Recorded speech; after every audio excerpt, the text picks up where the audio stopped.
Hello, I'm talking today about nettles because they're amazing and they're pretty much growing everywhere because they're a really prolific plant, aren't they?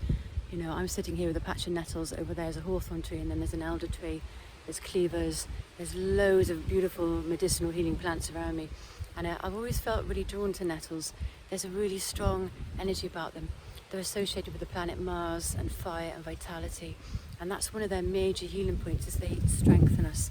They remove all stagnated energy, all stagnation in the blood, they cleanse the blood, they cleanse the urinary system, they remove toxins, they help give your liver and kidneys a boost, and they bring that new vital energy in by removing the old.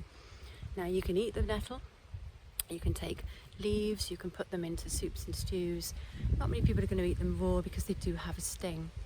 If you get stung by nettles, and it does release that sort of itchy, burny sensation, which is due to the formic acid, you can gather dock. I like to use ribwort plantain, because ribwort plantain and greater plantain are one of the most useful ones for actually rubbing on the skin and helping decrease the anti-inflammatory, painful effect of the nettle sting. So you can use that in your diet.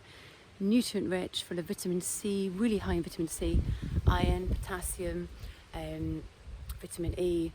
You can just incorporate that into your diet to give yourself a bit of a kick. Also really good in a tea. So if you're gathering for tea, usually take the tops because it'll keep growing. And if you've used that in a tea, take maybe a leaf, chop it up, wash it first obviously, make sure there's no bugs on it, and put that, make sure you're not in a pesticide area either, put that into hot water, let it steep for 10-15 minutes.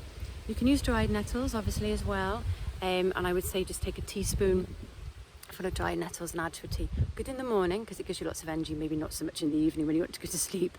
Really good for chronic fatigue and any sort of conditions where you're feeling lacking in energy. You just need that kick. These are really, really good for building you up, strengthening you. And they're really good for allergies, so they're antihistamine as well. Really good in a tincture. Some people rub the nettles on their skin to help you become more resistant to the hay fever symptoms. You can tincture the plant as well. I like to put it in tea. I like just taking that directly into my body.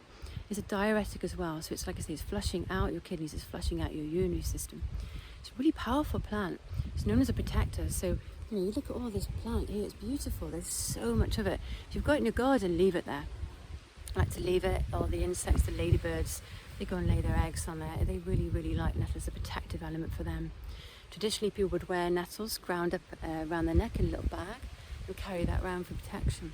Like I say, it's about fire, vitality. And a lot of these plants are about that, coming out of that winter period and cleansing out your whole system.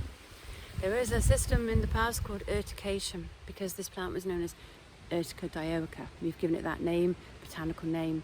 Urtication was to beat people, not beat them, but beat the nettles on them if they had rheumatoid arthritis or joint pain, and it would bring the blood to the surface and help to then heal that pain. They're actually also good for removing uric acid from your joints. So if you incorporate those into a tea or a tincture, if you've got joint pain, that should also help just lessen the severity of it. So yes, nettles, come and sit with them, come and be with them. Amazing lot of health benefits for us. Keep them in your garden, just amazing. So I'll speak to you again soon. Take care, bye.